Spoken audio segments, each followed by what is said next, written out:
Goeiemôre gemeente, baie welkom aan almal hier. Ons het net so een of twee afkondigingkies. Eerstens wil ek hom net vir Elsa baie welkom sê en dankie. Bram is 'n bietjie met verlof, so Elsa gaan so die volgende rukkie vir ons uittel. Baie dankie dat jy bereid is om dit te doen. Dankie. Goed, dat is 'n paar verjaarsdae. Die 4de, dis vandag is die 4de, ja.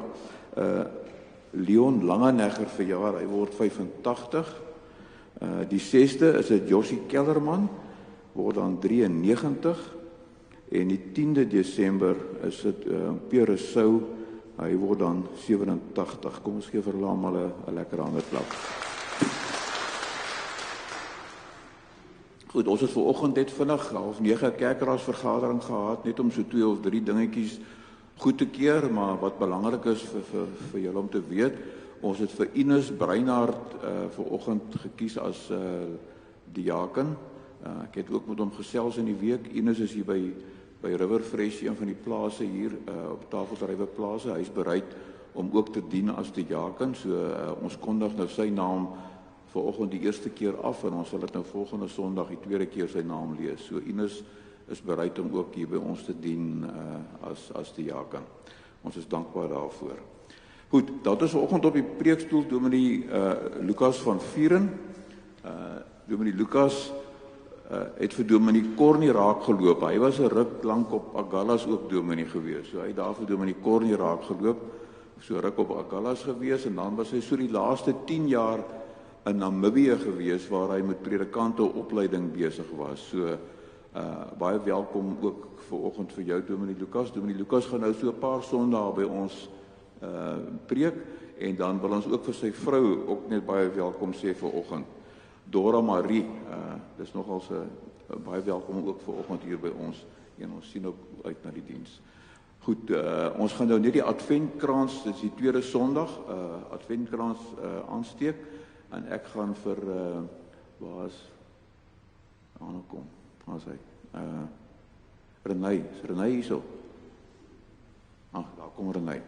Renay en haar kleindogter kom vanoggend vir ons die tweede adventkrans aansteek. Dankie. En dan as hulle klaar is, Dominee Lukas, dan is dit oor na jou vir die erediens. Dankie. Dankie Renay.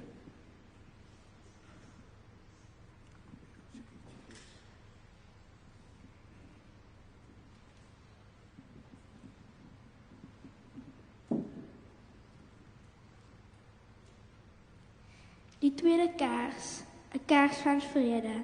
By die aansteek van hierdie kers van vrede, 'n profetiese teken, raak ons as liggaam van Christus deel van Jesaja se profesie. Sy heerskappy sal uitbrei en hy sal vir altyd vrede en voorspoed bring. Hy sal op die troon van Dawid sit en oor sy koninkryk regeer. Hy sal die koninkryk vestig en in stand hou deur reg en geregtigheid van nou af en vir altyd. Daarvoor sal die onverdeelde trou van die Here die Almagtige sorg. Tydens Advent gaan dit oor die verwagting, 'n afwagting van God se vervulling van sy belofte. Maar toe die tyd van wat God daarvoor bepaal het aangebreek het, het hy sy seun gestuur. God het nog meer aan ons gegee en omdat ons sy kinders is, het hy God die gees van sy seun in ons harte gestuur. Adventvrede reflekteer die oomblik van God se bekendstelling van Jesus.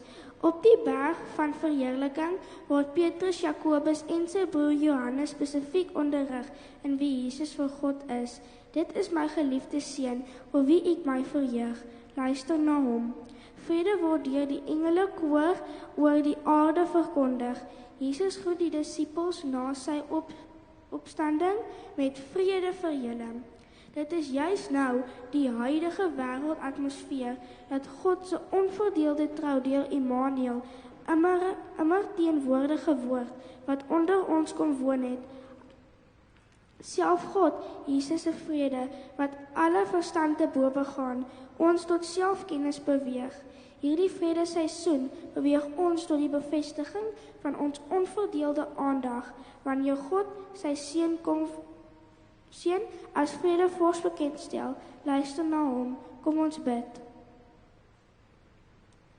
God ons Vader, deur Jesus Christus, ons bid dat U, deur die werk van U Gees, ons harte sal opskerp, sodat ons Jesus nie net sal erken nie, maar hom gehoorsaam, na hom sal luister, en so U eienaarskap oor heel ons lewens sal aanvaar.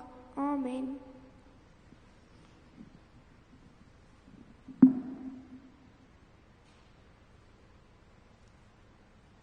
Baie dankie. Goeiemôre broers en susters, kom ons bly na lied 358 vers 1. Lied 358 vers 1.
Is 'n seun gebore. Aan ons is 'n seun gegee. Hy sal heers en hy sal genoem word wonderbare raadsman, magtige God, ewige Vader, vredevors. Sy heerskappy sal uitbrei en hy sal vir altyd vrede en voorspoed bring. Hy sal op die troon van Dawid sit en oor sy koninkryk regeer. Hy sal die koninkryk vestig en in stand hou deur reg en geregtigheid van nou af en vir altyd. Daarvoor sal die onverdeelde trou van die Here die Almagtige sorg. Amen. Geliefdes, genade, barmhartigheid en vrede vir julle. Dit kom van God, ons hemelse Vader, van Jesus Christus, ons Here, en dit kom deur die kragtige werking van die Gees van God. Kom ons loof die Here met lied 365, al 3 verse, lied 365 vers 1, 2 en 3. En dan kan jy so bly staan vir die geloofbelijdenis.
Kom ons bely ons geloof. Ek glo in God die Vader, die Almagtige, die Skepper van hemel en aarde. En in Jesus Christus, sy eniggebore Seun, ons Here, wat ontvang is van die Heilige Gees, gebore is uit die Maagd Maria, wat gelei het onder Pontius Pilatus, gekruisig is, gesterf het en begrawe is, en ter helle neergedaal het, wat op die 3de dag weer opgestaan het uit die dode, wat opgevaar het na die hemel en sit aan die regterhand van God, die Almagtige Vader, vanwaar hy sal kom om te oordeel die wat nog lewe en die wat reeds gesterf het. Ek glo in die Heilige Gees. Ek glo aan 'n heilige algemene Christelike kerk, die gemeenskap van die heiliges, die vergifnis van sondes, die opstanding van die vlees en 'n ewige lewe.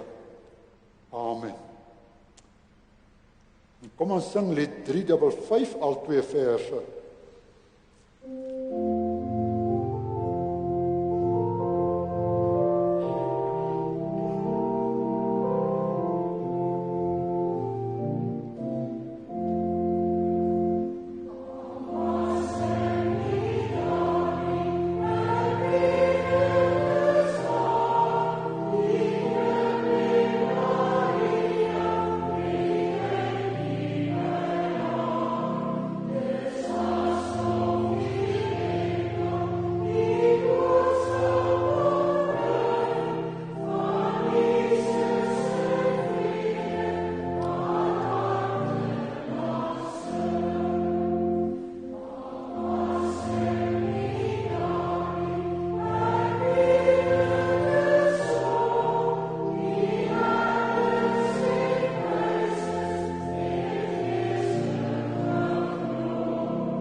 Kom ons nader voor die Here se troon in gebed.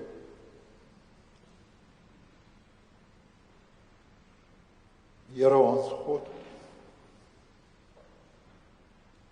ons wil vir U loof en prys omdat U so goed is. Ja, aan U goedheid is daar geen einde nie. Die hoogte, diepte en wyte van U liefde, die kan ons nie meet nie. U het selfs U eie seun nie gespaar nie, maar hom vir ons oorgegee. Oorgegee sodat daar betaal kon word, daar reggemaak kon word. Dit wat ons verkeerd gedoen het. Sodat daar vrede kan wees, vrede tussen ons en U. Sodat ons die voorreg het as U kinders om nie beangst te wees vir veroordeling nie, maar tot U kan nader in die wete dat die vloek op die sonde weggeneem is. En dat U ons in U vrede sal inneem. Baie dankie daarvoor. Dankie dat ons ook kan kom en kan sê dankie vir die liggaamskrag wat ons het.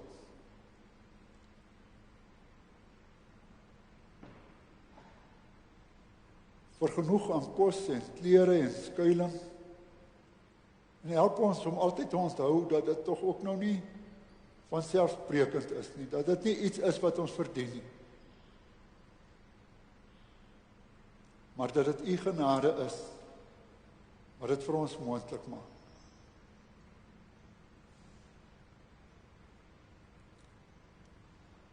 Ons kom bid, Vader,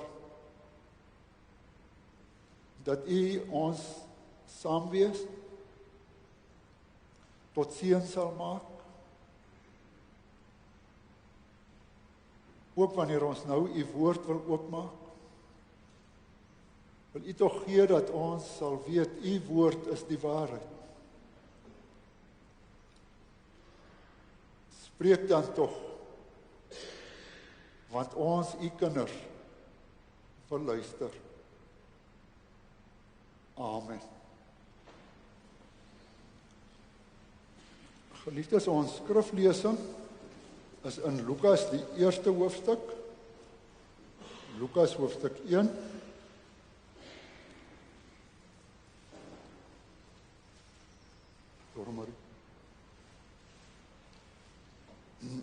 Ek moet met my vrou vra om vir my te lees, want ek het die week 'n oogoperasie gehad en hy het nog die manier om kort weg te raak.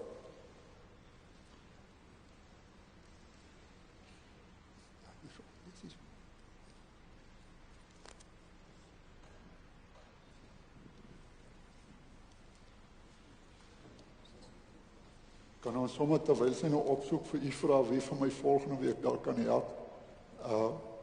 As daar iemand is wat vir my volgende week kan help, as ek weer so 'n oomblik kry wat ek nou nie kan sien nie, moet die tog net na die erediens vorentoe kom, maar asseblief.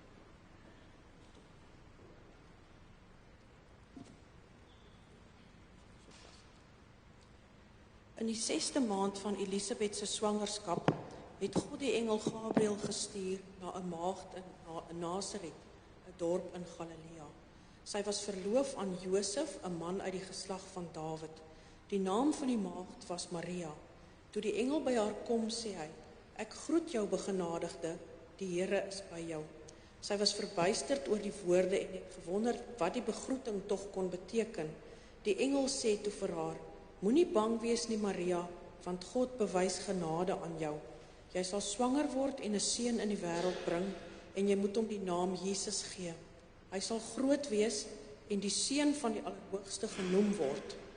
Die Here God sal hom die troon van sy voorvader Dawid gee, en hy sal as koning oor die nageslag van Jakob heers tot in ewigheid. Aan sy koningskap sal daar geen einde wees nie." Maar Maria sê vir die engel: "Hoe is so iets moontlik, aangesien ek nog nooit omgang met 'n man gehad het nie?" Die engel antwoord haar: "Die Heilige Gees sal oor jou kom, en die krag van die Allerhoogste sal die lewe in jou wek. Daarom sal die een wat gebore word, heilig genoem word, die Seun van God. Kyk, 'n bloedverwant van jou, Elisabeth, het in haar ouderdom self ook 'n seun ontvang, en sy wat as onvrugbaar bekend was, is nou al in haar 6de maand. Niks is vir God onmoontlik nie." Maria sê toe: "Ek is tot beskikking van die Here. Ek is tot beskikking van die Here. Laat met my gebeur wat U gesê het." Toe het die engel van haar af weggegaan.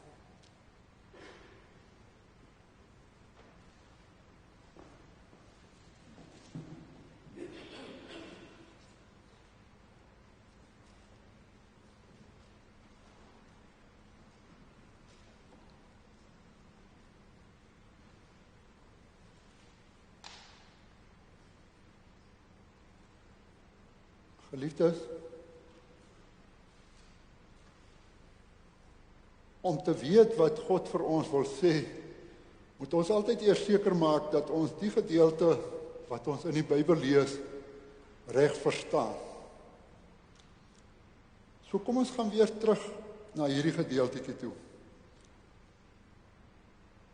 Dis in die vorm van 'n verhaal, 'n episode uit 'n verhaal, uiteindelik 'n groter verhaal, wat Lukas skryf. Die evangelie en Handelinge is 2 dele van die groot verhaal wat hy skryf oor die geskiedenis van wat Jesus gedoen het toe hy op aarde was en wat die opgestane Here Jesus gedoen het toe hy aan die regterhand van God gaan sit.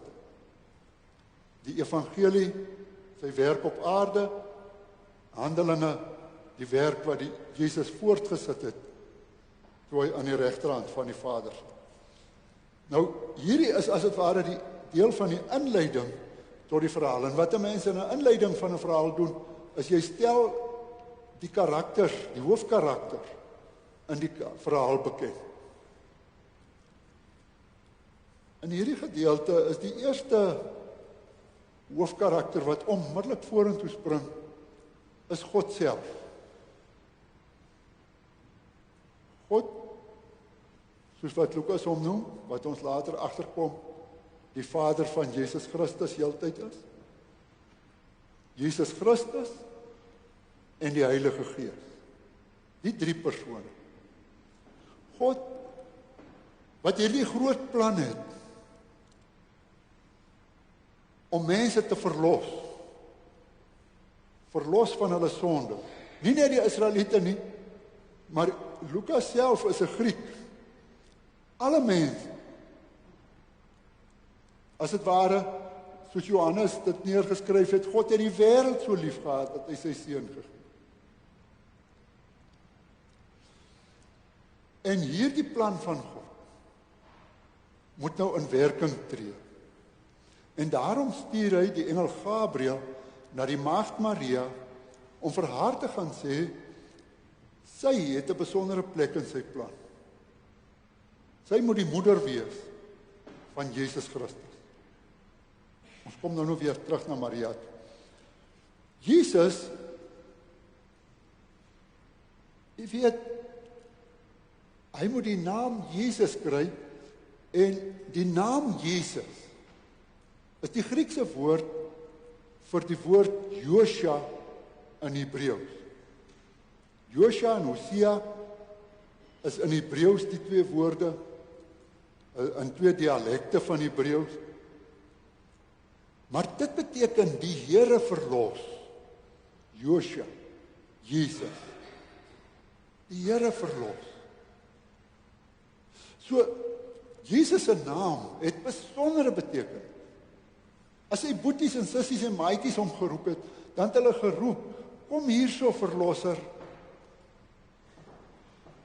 As ons met hom praat, dan sê ons verlosser, die Here verlos, die Here help. Kom help vir ons. Tot vandag toe. Dit is nie verniet wat mense sê, die naam van Jesus is belangrik. In die naam van Jesus lê daar al.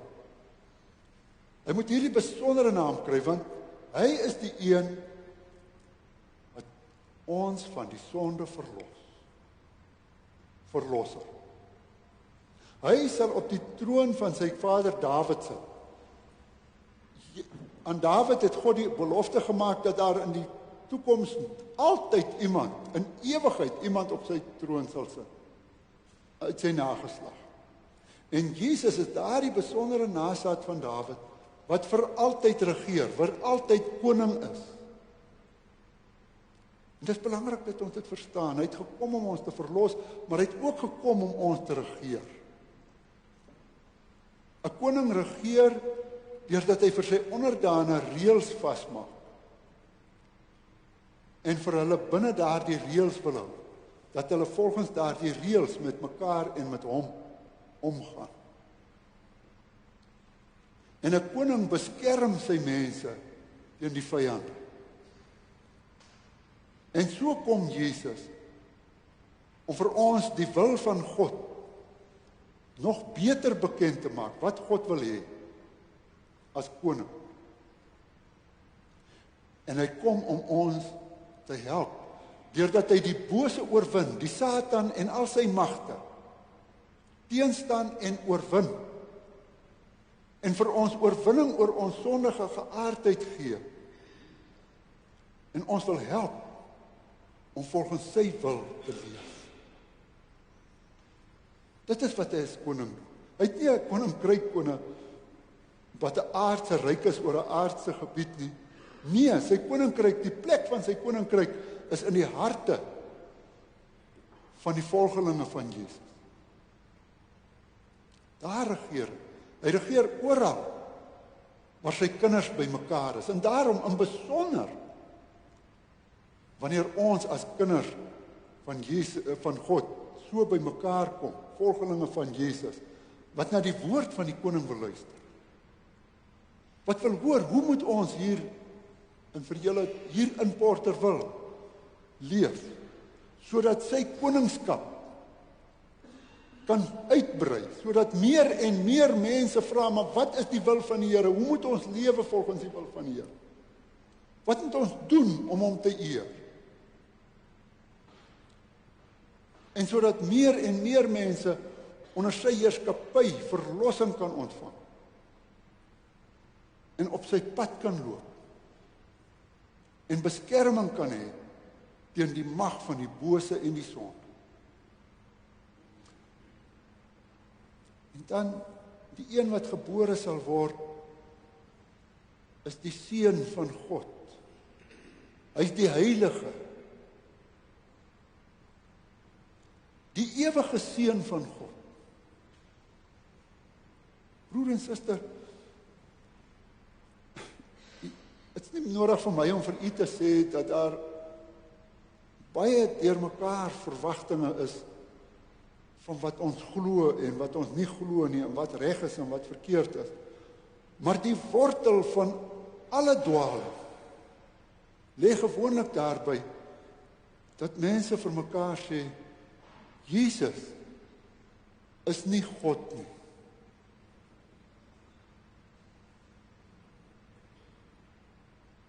Enige een wat by my kom en vir my iets wil leer, die eerste vraag wat ek gewoonlik vra, is wie is Jesus? En as daardie belydenis nie is dat Jesus die seun van God, die heilige self God is nie, dan help dit nie om te luister nie. Dan moet ek teenoor hom net getuig en sê, my vriend, asseblief, luister tog na my. Jesus is God. Hy is die seun van God. As daar iets skeef loop in teologiese opleiding of waar ook al, dan lê die wortel van die moeilikheid by Jesus is nie God. En daarom hierdie aankondiging hier, dat Jesus die hoofkarakter in die evangelie en in Handelinge, die mens is nêrens die hoofkarakter, ook nie in Handelinge nie. Die hoofkarakter is die seun van God, die heilige. Hy sal gebore word sonder die toedoen van 'n aardse vader. Want die Heilige Gees, God se krag self, sal hom in Maria verwek. Hy het nie 'n aardse pa nie. Hy het net een Vader, God in die hemel. Van ewigheid af is hy God. Hy begin nie wanneer hy gebore of verwek word nie, soos ek en u nie. Hy's God. Hy's die seun van God, van ewigheid af. Hy word maar net mens, deurdat hy nou verwek word, en so in ons wêreld inkom en as 'n mens gebore word.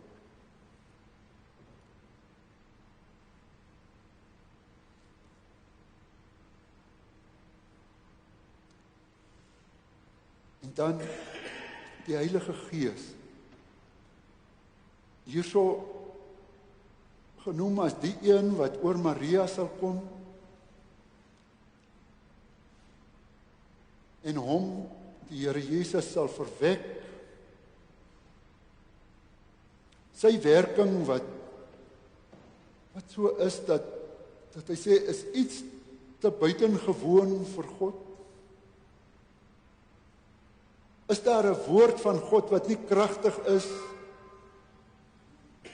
en waar word nie? Want die Heilige Gees is die een wat van die begin af, van die skepping af, daar is en oral teenwoordig is en maak dat dinge gebeur. Dis hierdie Heilige Gees wat hier in die begin nou vir Jesus na die aarde toe bring, hom laat gebore word uit die maagd Maria. Maar dit is dieselfde Gees wat oor ons mense kom en oor die mense in Handelinge kom en vir hulle die nuwe lewe gee. sodat Jesus nie net op aarde was nie, en nou in die hemel nie, maar sodat Jesus in die harte van daardie mense leef,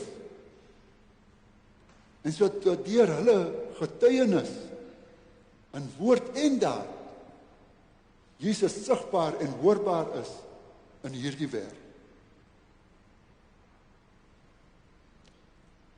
En dan die engel, die ander persoon wat ons hier ontmoet. Hierdie engel wat 'n boodskapper van God is, volkome gehoorsaam aan God, Gabriël, wat gestuur word om hierdie boodskap aan Maria te gaan oordra. Boodskap, iets wat nie self uitgedink word nie. 'n Boodskap is iets wat jy hoor by iemand wat groter gesag as jy het, en jy vat daai boodskap en jy gaan lewer dit net so af. En dit is wat Gabriël doen. Hy vat die boodskap van God af na Maria toe. En dan kom ons by Maria. 'n Jong meisie wat verloof is aan Josef. In daardie tyd se kultuur het die twee families, veral die twee paas, haar pa en Josef se pa, met mekaar ooreenkoms aangegaan en die reëlings getref dat Josef en Maria met mekaar sou trou. Beloftes aan mekaar gemaak. Hulle het die twee jong mense aan mekaar voorgestel en die twee jong mense het ook heeltemal die reg gehad om te sê nee, ons sien glad nie kans vir hierdie persoon nie, en dit met hulle ouers bespreek, of hulle stem in en dit is 'n blye verwagting dat hulle met mekaar kan trou. As 'n mens gaan kyk na die Ou Testament, veral daar in Genesis, die maniere hoe hulle rondom die huwelik die reëlings getref het. En sy wat uitsien na hierdie huwelik van haar met Josef. Maar oor die huwelik en die intieme was daar ook reëls gewees, die wette van God, wat mense nougeset nagekom het. Voor die huwelik, wanneer jy net verloof is, soos wat Maria en Josef nou al hier verloof is, dan word daar nie intiem met mekaar verkeer nie. Dit moet bly, totdat die eg verbind is. Trouwens, so iets sou selfs met die dood strafbaar gewees het.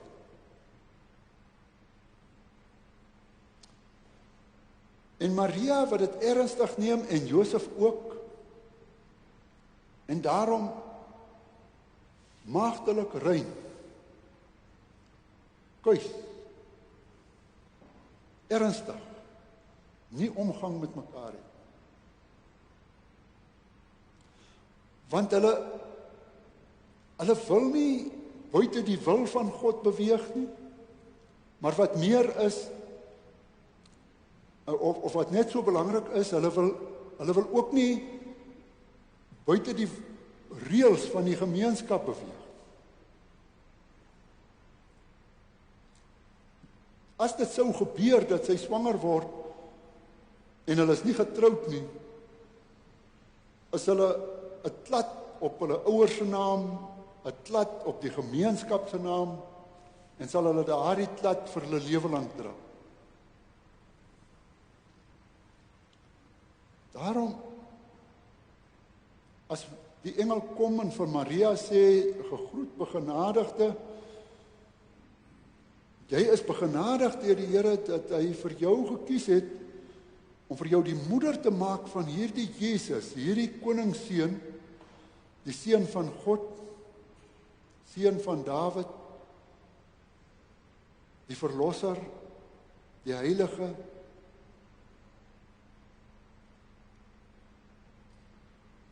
Dan verstaan sy nie hoe dit kan gebeur nie, want sy het nie omgang met 'n man.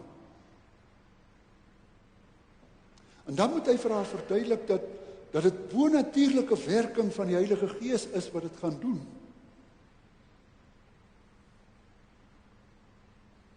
En wanneer sy dit alles verstaan, dan weet sy baie goed. As sy met hierdie storie, dat dit die werking van die Heilige Gees is, wat haar swanger gemaak. Na haar ouers gaan, weet sy nie of hulle haar gaan glo. As sy na Josef gaan, weet sy nie of hy haar gaan glo. En sy weet al by voorbaat, dat die dorpse mense in elk geval dit nie gaan glo. Trouwens, haar naam word tot vandag toe deur die modder gesleep. Wanneer mense sê, ons glo nie in die maagdelike geboorte. Tot heden vandag word sy beskinder as een wat buite die eg intiem verkeer. Sy weet as sy ja sê, dan verander haar lewe. Dan is die dinge waaroor sy gedroom het, om hierdie reine meisie te wees, ek wonder die ouer dames hier sou nog goed verstaan, wat dit beteken het in die ou dae, as jy met wit getrou het. As jy 'n wit rok aangehad het, in jou huweliksdag. Dit is nie geoorloof gewees vir meisies wat alreeds 'n babietjie het, om met 'n wit rok te trou nie. Ek wonder of u dit nog kan onthou. Die kans dat sy met 'n wit rok sou kon trou in ons kultuur, was met ander woorde uit.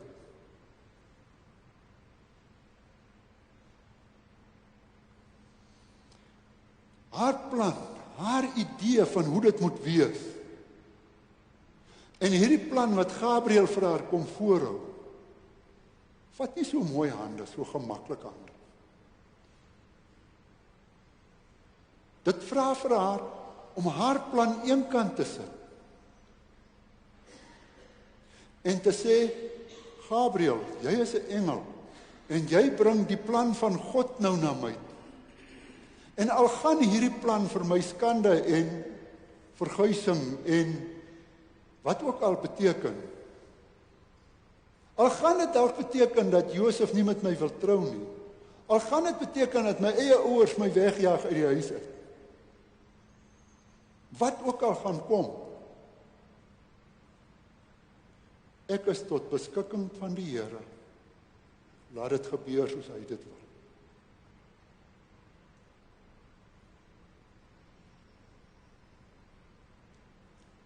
Broers en susters, dit wat hier vertel word, is 'n verduideliking van hoe geloof werk. Geloof is 'n woord wat ons baie gebruik en sê 'n mens moet net glo en jy sal gered word. Maar wat beteken geloof? Miskien kan ons na die volgende prentjie toe gaan. Geloof beteken dat iets wat ons in daardie prentjie sien waar word. Dat Maria op haar knie moet gaan voor God en vir God sê, Here, u woord is die waarheid. U woord is reg. U wil moet geskied. Dis goed, ek is tot u beskikking. Laat dit gebeur. Dit is geloof. Teenoor dit, kom ons gaan na die volgende prentjie toe. Staan daar 'n kontras, 'n ander vrou. Haar naam is Eva en die een wat by haar was Adam. Wat in Genesis 3, wanneer die duiwel kom en sê jy kan van die boom eet. God weet as jy van die boom eet, dan sal jy soos God wees. Dan sal jy alles weet, dan sal jy alles kan doen, dan sal jy op jou eie bene kan staan. Wat staan jy so op jou knieë voor God? Wat staan jy so en wonder oor God se woord wat die waarheid is en net dit wil doen. Staan op. Doen jou ding. Besluit jou besluite. Beplan jou lewe en doen dit. Waarom nie? En dit klink vir Eva glad nie so sleg nie, en Adam stem daarmee in, en hy doen dit ook. En dis die houding wat ingeneem word. Kom ons gaan na die volgende een toe. Sommer na die volgende een, dan, ek dink die volgende een is, ja. Nou, ons almal is kinders van Adam en Eva.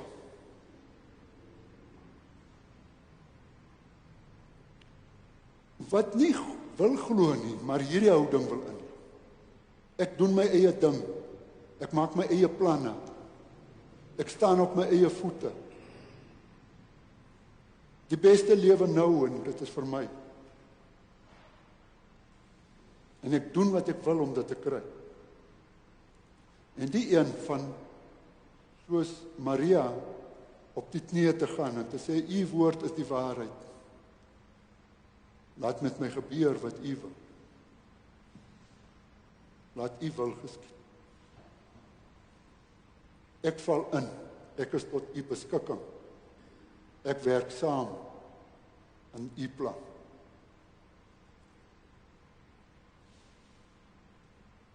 Nou broers en susters, dit is nie vir my nodig om vir u te onderstreep dat wat ons in die wêreld oor geloof hoor, en selfs baie keer op die internet en uit sogenaamd Christelike boeke uit selfs baie keer lees oor geloof.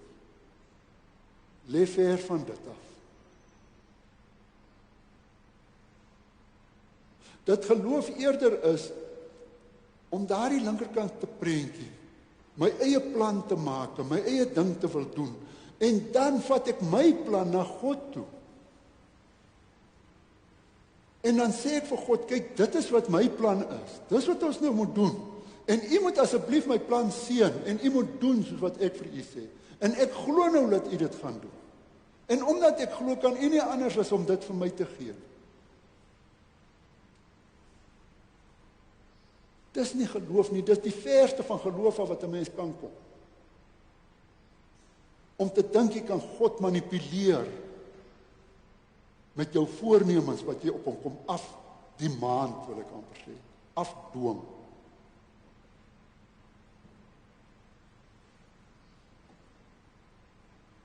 Geloof vra dat ons by die voete van Jesus gaan sit, op ons knieë voor God, aan hom die eer gee, by hom hoor wat ons moet doen, en dit gehoorsaam. Ek is tot u beskikking, laat dit met my gebeur.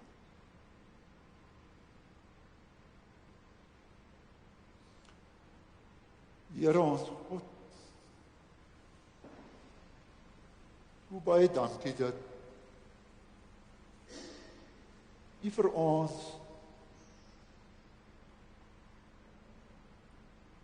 kom wys hoe goed u vir ons is.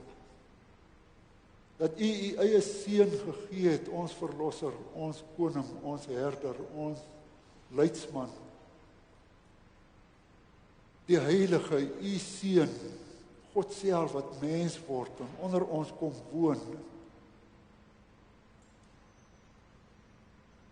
Here ons God, u plan aan ons bekend maak, u wil vir ons lewe, maar u wil vir die hele wêreld.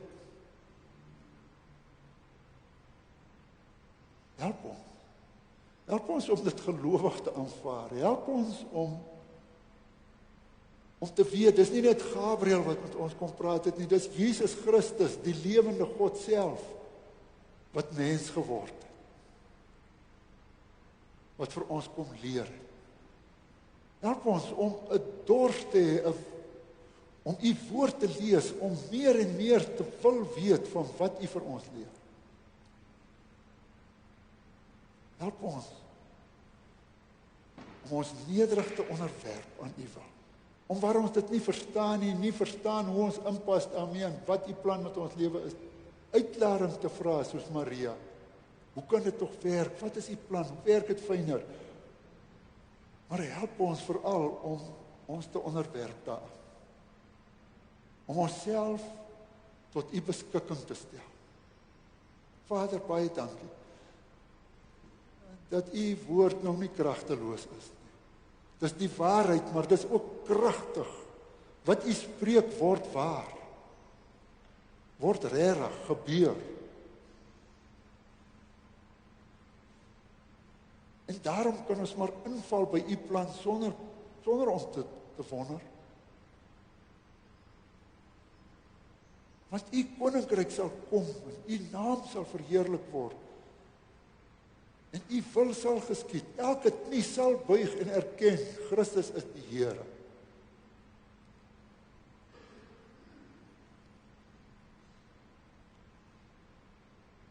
Help ons om vas te hou en voluit aan te hou. Selfs vir die offers wat dit van ons vra.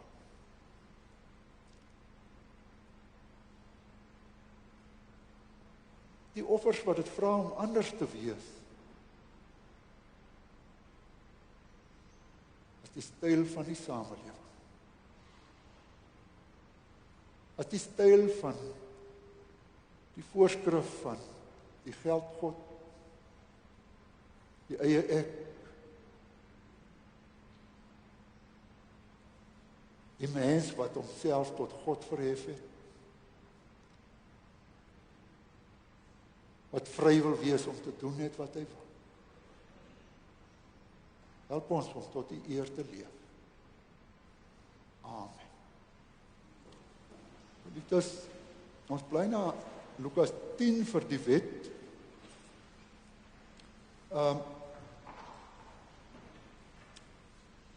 Ek ken dit so goed soos ek, die gedeelte oor die barmhartige Samaritaan. Ek sien daarom nou weer redelik. Lukas 10 vers 25, daar was 'n wetgeleerde wat aan Jesus 'n strikvraag wou stel.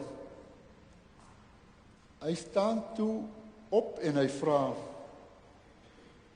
"Meneer, wat moet ek doen om die ewige lewe te verkry?" Jesus sê vir hom: "Wat staan in die wet van Moses geskrywe? Wat lees jy daar?" En hy antwoord: "Jy moet die Here jou God lief hê met jou hele hart en met jou hele siel en met al jou krag en met jou hele verstand en jy moet jou naaste lief hê soos jouself." Jy het reg geantwoord, sê Jesus vir hom. "Doen dit en jy sal die lewe verkry."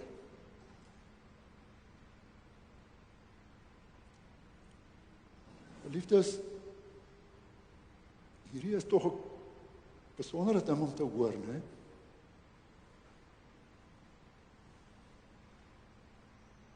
Die algemene antwoord wat ons vir mekaar gee wanneer daar gevra word, wat moet ek doen om die ewige lewe te verkry, is glo net.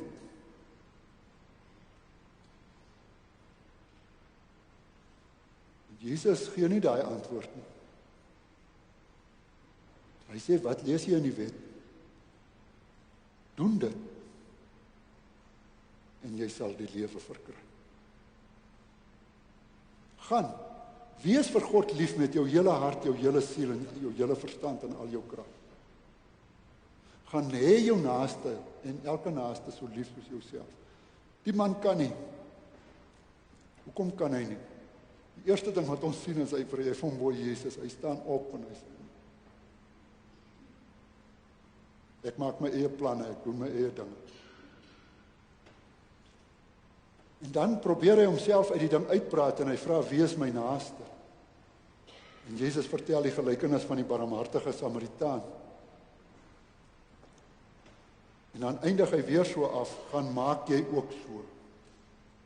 Gaan hê almal lief wat jou pad kruis. En niemand kan dit doen. Nie die man nie en ook nie ons. En net daarna kom die verhaaltjie van Jesus en die disippels wat by Martha en Maria was.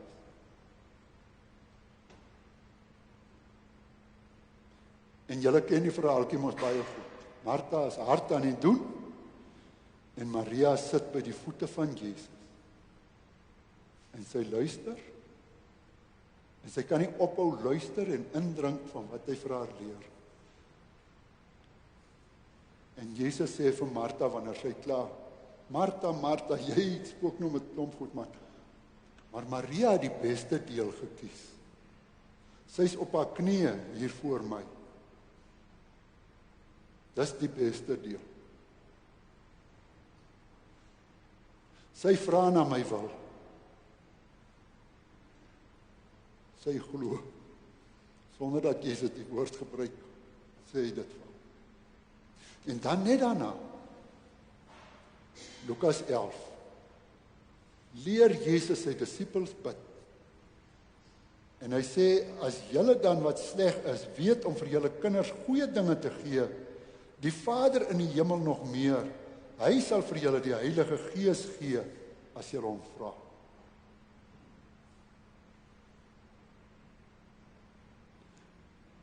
Die opdrag, gaan leef die wet van God, is onmoontlik. Menslik onmoontlik. Maar in die geloof, as jy so nader, soos Maria hier nader, en in die gebed, en die Heilige Gees in jou lewe ontvang, dan kan dit gebeur.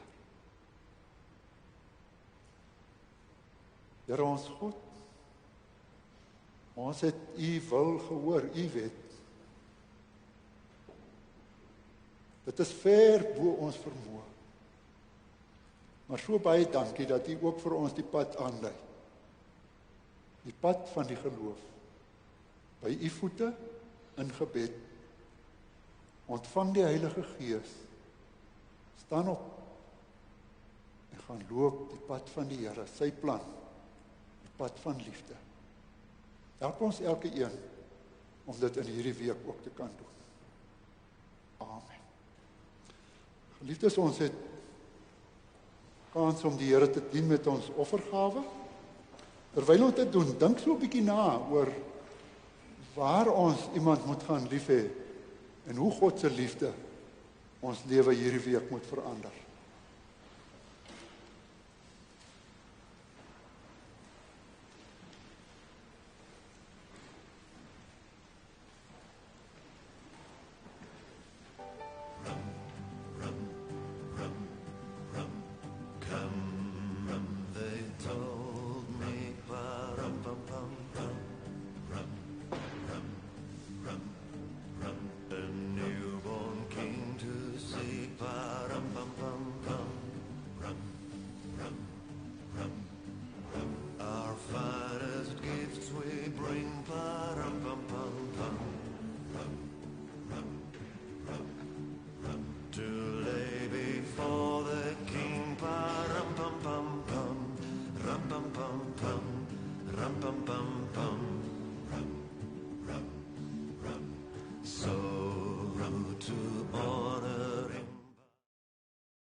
Ons slotlied, lied 353, al 3 verse.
Geliefdes, ontvang die seën van die Here en gaan in sy vrede.